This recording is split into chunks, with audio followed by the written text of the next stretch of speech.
இறுதி வரை ஆண்டவரை சிக்கன பிடித்து கொண்டு அவரை சுற்றி சுற்றி வருகிறேனா, அல்லது விசுவாசத்தால் தளர்ந்து குழம்பு எனக்கு என்னதுக்கு இந்த நிலைமை, ஏன் எனக்கு மட்டும் இப்படி பிரச்சனை, இனி கோயிலுக்கு போக மாட்டேன், சாமி கும்பிட மாட்டேன் அப்படின்னு எதிராய் செயல்படுகிறேனா? ரொம்ப அழகா நிறை வார்த்தை நிறைவடைந்து, அனைத்தையும் கடைபிடித்து கற்பிக்கிறவர் விண்ணரசில் பெரியவர் என கருதப்படுவார். அதனாலதான் இன்னைக்கு நம்ம புனித அந்தோனியார் ஒரு பெரிய புனிதராக, எத்தனையோ புனிதர்கள், கிட்டத்தட்ட ஏகப்பட்ட புனிதர்கள் இருக்காங்க, அத்தனை புனிதர்கள் மிகச்சிறந்த ஒரு உன்னத புனிதராக இவர் கொண்டாடப்படுகிறார். ஏன்?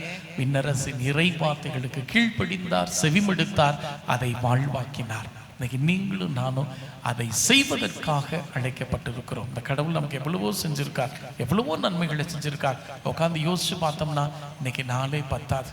எவ்வளோ இது பண்ணியிருக்கிறார். காலைல கண்ணு முழிக்கிறதுலேருந்து நைட்டு படுக்கிற வரை, தூங்குறப்ப கூட கடவுளுடைய பிரசன்னம் எவ்வளவு அற்புதமாய் அதிசயமாய் நம்மை வழி நடத்துகிறது. நினைச்சு பார்ப்போம். ஆண்டவருக்கு நன்றி சொல்வோம்.